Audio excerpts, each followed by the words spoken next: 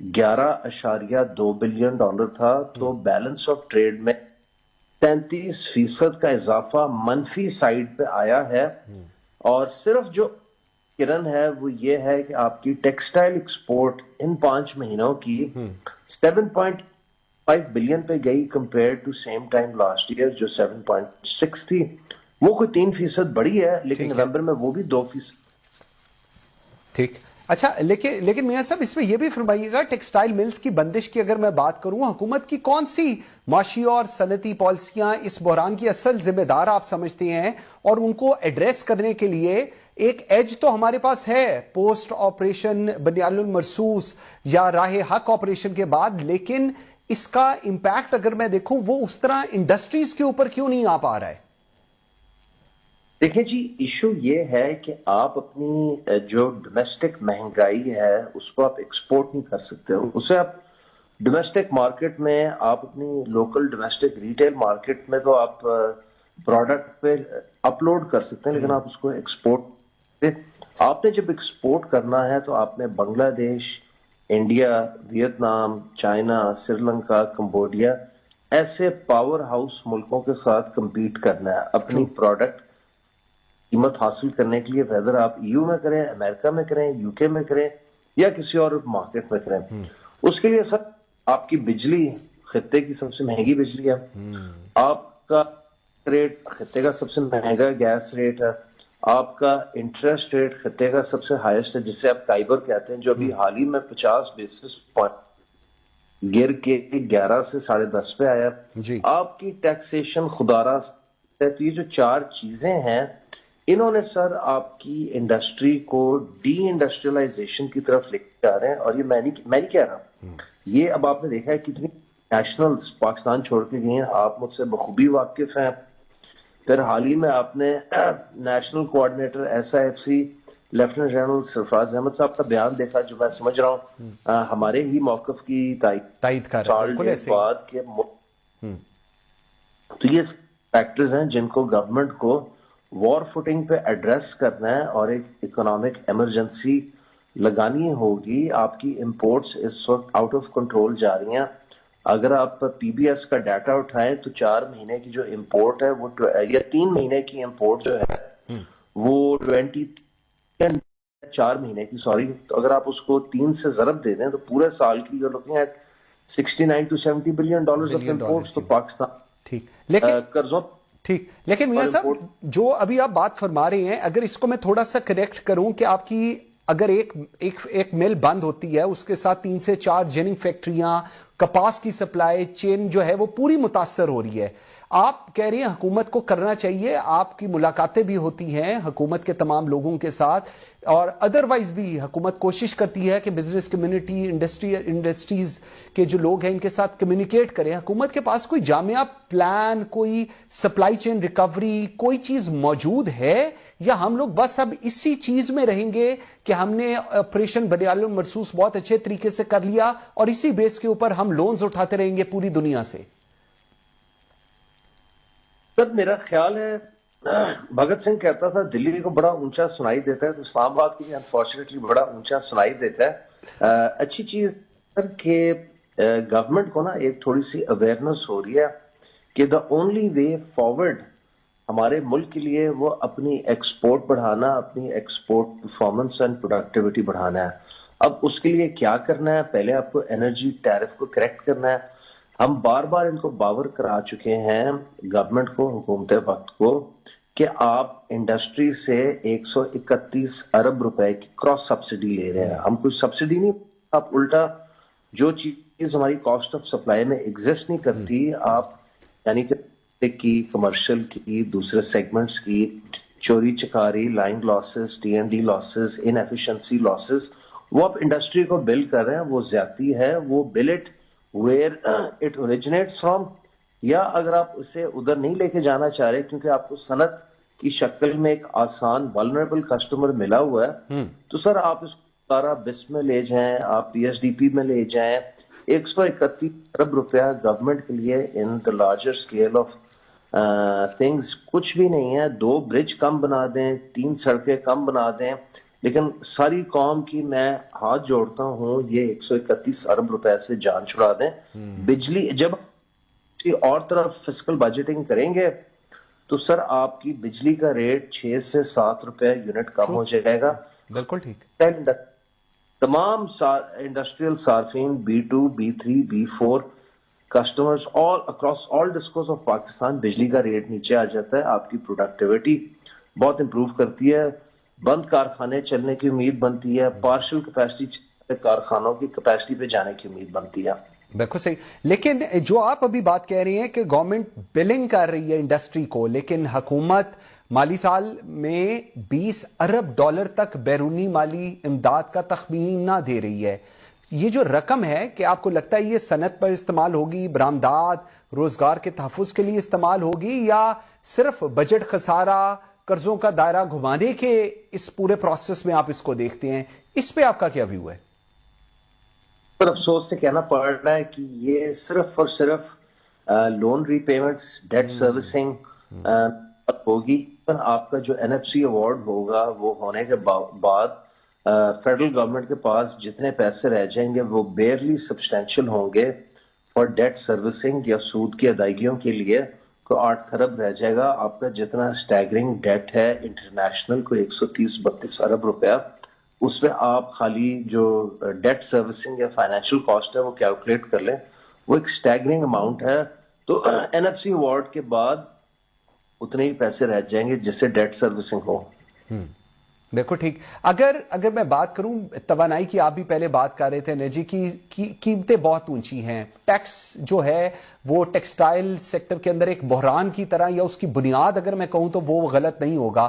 کون سے اقدامات ہیں، مطلب گیس کے ہوں، بجلی ہوں، ریفنڈز ہوں، ٹیکس ہوں، کون سا سب سے زیادہ امپیکٹ ہے؟ اور حکومت اگر سیاسی حکومت کی اگر میں بات کروں، وہ کوشش کرے، SIFC کا ویو پوائنٹ ہم سن چکے ہوئے ہیں، حکومت کون سی چیزوں کو انیشلی اگر ایڈریس کرے تو آپ کو لگتا ہے کہ یہ ایک بریدر آ سکتا ہے ٹیکسٹائل انڈسٹری کے اندر؟ میرا خیال ہے نمبر 1 جو ڈویبل چیز ہے وہ ہے کہ آپ بجلی کے ریٹ کو یہ 131 ارب روپے کی جو گورنمنٹ نے کراس سبسڈی انڈسٹری کے اوپر لاگو کی ہوئی ہے، اس کی گورنمنٹ بجٹنگ کر لے. ہم کسی قسم کی سبسڈی نہیں مانگ رہے، نہ IMF آپ کو اجازت دے گا گیس کے ریٹ میں سبسڈی دینے کی. ہم یہ کہہ رہے ہیں اس کو، یہ ہماری کاسٹ آف سپلائی کا حصہ نہیں ہے، یہ ایک رجسٹرڈ فیکٹ ہے. یہ 93 جمع 131 ارب ہوتی تھی، 93 ارب ہٹ گیا. کچھ ایسے عناصر تھے جنہوں نے 131 ارب کو ہٹنے نہیں دیا. That was part of the reason کہ بجلی کا ریٹ 45 روپے سے گر کے ایک دفعہ 30 روپے، 34-35 روپے پہ چلا گیا. اگر یہ 131 ارب روپے ہٹ جاتا ہے تو میں سمجھ رہا ہوں بجلی 70 روپے پہ آ سکتی ہے، which will be very close to 8 یا 9 سینٹ. 8 یا 9 سینٹ نہیں ہوگی لیکن پھر بھی ایگزسٹنگ سے بہت بہتر ہوگی. نمبر 1. نمبر 2، جو آپ کا کائبور ہے، شرح سود، یہ بھی 10.5 پہ ہے. انفلیشن آپ کی 6 سے 7 کے درمیان میں. ریزن وائی کہ کائبور 8 سے 9% کے درمیان سنگل ڈیجٹ میں ہونا چاہیے. بالکل آئی ایگری. بالکل ٹھیک. آگے سر نیکسٹ. ہم اپریشیٹ کرتے ہیں گورنمنٹ نے اس کو 22 سے 10.5 پہ لے آئی ہے، لیکن more needs to be done. Next آپ کو سر یہ ٹیکسیشن ریشنلائز کرنی پڑے گی. ہیوی ٹیکس کا برڈن آپ سیلریڈ کلاس، رجسٹرڈ یا ڈاکومنٹڈ سیکٹر پر خالی نہیں ڈال سکتے. گورنمنٹ کو ٹیکس نیٹ کو براڈن کرنا ہوگا، وسیع کرنا ہوگا، تاکہ اس میں اور لوگ آئیں، نہ کہ ہر سال انہانس ٹیکس کلیکشن کا برڈن آپ documented salaried class registered sector پہ ڈالیں. اینڈ چوتھا، آپ کو گیس کی پرائسز بھی ریشنلائز کرنی پڑیں گی، اینڈ آپ کو واپس انڈسٹریلائزیشن کی طرف جانا ہے، ورنہ آپ کا جو گیس کا سرکولر ڈیٹ ہے وہ بجلی کے سرکولر ڈیٹ سے کہیں ایکسپونینشلی زیادہ ریٹ پہ بلون کر کے پھر آپ وہیں کے وہیں کھڑے ہوں گے. سرکار نے ابھی بجلی کا سرکولر ڈیٹ ریٹائر یا پارشلی ریڈیوس کیا، ادھر سے آپ کا گیس کا سرکولر ڈیٹ جو ہے وہ آسمان کو چھو رہا ہے، تو اگین اس کی کاسٹ کرنی ہے. بالکل ٹھیک. بالکل ٹھیک. میاں کامران ارشد صاحب، چیئرمین نیپٹما، بہت شکریہ آپ کے ٹائم دینے کا. Very grateful. ناظرین، اگر ترقی کا مطلب صرف کنکریٹ، چمکتی موٹر ویز، رنگ برنگی بسیں اور تصویروں میں چلتی ٹرینیں ہیں تو پھر یہ سوال ناگزیر ہے کہ قوم آج تاریخ کے بدترین قرض، مہنگی ترین بجلی اور مسلسل خساروں کی دلدل میں کیوں دھنسی ہوئی ہے. مسلم لیگ نون نے میگا منصوبوں کو ترقی کا چہرہ بنا کر بیچا،